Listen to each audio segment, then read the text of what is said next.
Antara fokus dari Sabah, lebih 30,000 pekebun kecil memperoleh pensijilan MSPO dan perinciannya bersama Suaran Syah. Silakan. Baik Farhatul, Sabah catat pencapaian cemerlang dalam sektor perladangan dengan lebih 30,000 pekebun kecil memperoleh pensijilan minyak sawit mampan Malaysia MSPO melibatkan kawasan lebih 97.62 hektar setakat April lalu. Kejayaan membanggakan itu menjadikan Sabah antara negeri yang mencapai kadar pensijilan tertinggi di Malaysia, iaitu 97.62%. Ketua Menteri Datuk Seri Panglima Haji Jinor memaklumkan pencapaian ini hasil kerjasama berterusan semua pihak termasuk agensi kerajaan, pemain industri dan komuniti pekebun kecil. Demikian ucapan Datuk Haji Ji yang disampaikan Menteri Pembangunan Perindustrian dan Keusahawanan Datuk Pung Jinze pada Forum Minyak Sawit Malaysia Timur di Ibu Negeri. Menurut Ketua Menteri, dalam menghadapi tekanan global yang menuntut rantaian bekalan bebas pembalakan, adalah penting bagi Malaysia memperkasa usaha pensijilan dan kebolehkesanan bagi mengekalkan pengiktirafan pihak berkepentingan di dalam dan luar negara. Hampir 60,000 pelajar dan belia menyertai Malaysia Techlimpics sejak diperkenal di Sabah dan wilayah Persekutuan Labuan pada 2022. Program anjuran MOSTI itu inisiatif membudayakan sains, teknologi dan inovasi STI. Penyertaan memberangsangkan itu membuktikan kesedaran generasi muda terhadap kepentingan STI. Program juga menyemarakkan minat generasi muda terhadap potensi dan manfaat teknologi. Dan secara keseluruhannya, kita nampak bahawa usaha ini memang mendatangkan banyak kebaikan. Hingga ke hari ini kita lihat negara kita pun dalam rangka untuk memperkenalkan lagi peningkatan dari segi penggunaan sains teknologi iaitu AI dan juga drone-drone. Beliau menyatakan demikian ketika merasmikan program Malaysia Techlimpic 2025 peringkat zon Sabah di UMS. 1,500 peserta dari 75 sekolah dan institusi pengajian tinggi di Sabah dan wilayah Persekutuan Labuan menyertai program ini yang berlangsung 2 hari. Lebih banyak projek pembangunan akan dilaksana di Kampung Padas Damit, Beaufort bagi mempercepat penaiktarafan kampung berkenaan kepada Pekan Baharu Padas Damit. Terkini 8 lot kedai sosioekonomi Padas Damit dan 12 gerai bakal dibangunkan. Menurut Pembantu Menteri kepada Ketua Menteri Datuk Ruslan Muharram, projek bernilai 4.3 juta ringgit ini dibangunkan di tanah wakaf berkeluasan 0.8 hektar. Projek dilaksana perkasa Realiti Sdn Bhd iaitu anak syarikat milik penuh Setco. Pembangunan projek selama 18 bulan bermula Julai lalu dan dijangka siap menjelang November 2026. Dan kita yakin pertumbuhan ekonomi masyarakat kita di Padas Damit akan berkembang maju dan sudah tentu dengan perkembangan ekonomi ini dapat meningkatkan kesejahteraan keluarga dan rakyat. Beliau yang juga adun lumadan menyatakan perkara itu selepas merasmikan pecah tanah cadangan pembinaan kedai sosioekonomi Kampung Padas Damit di Beaufort. Kampung Padas Damit dahulunya pernah memainkan peranan sebagai pusat pentadbiran.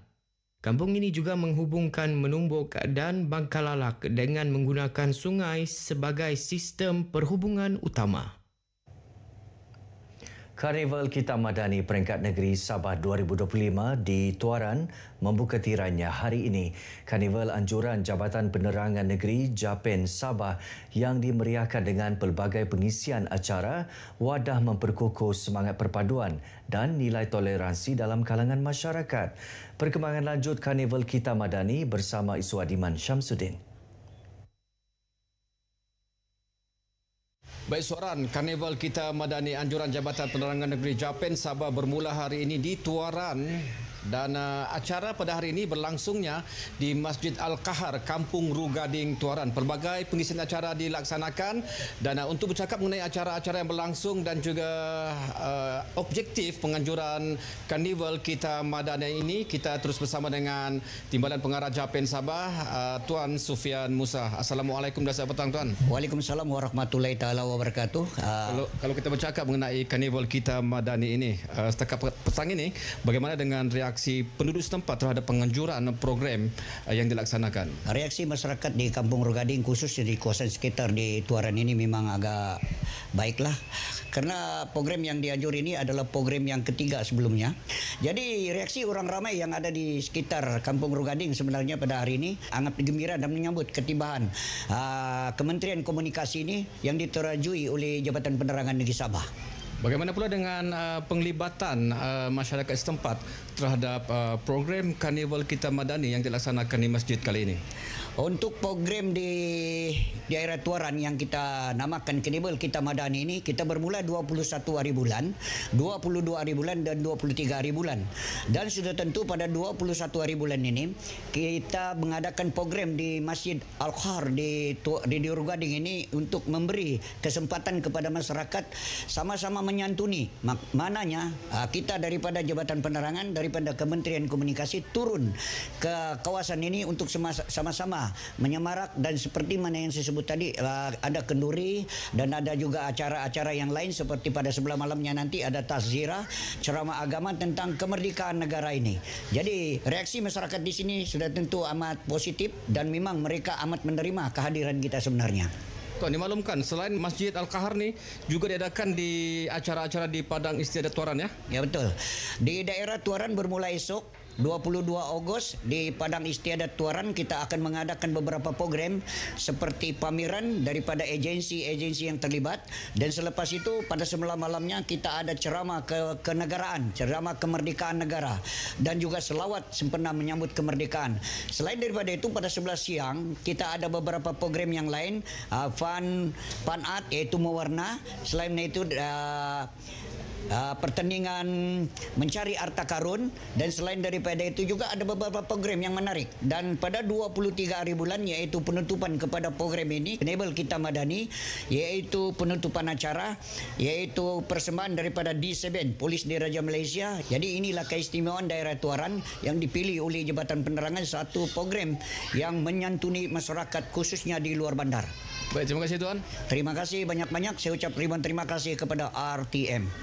Dimain tadi bersama dengan Timbalan Pengarah Japen Sabah, Tuan Sufian Musa, yang telah pun bercakap mengenai Karnival Kita Madani.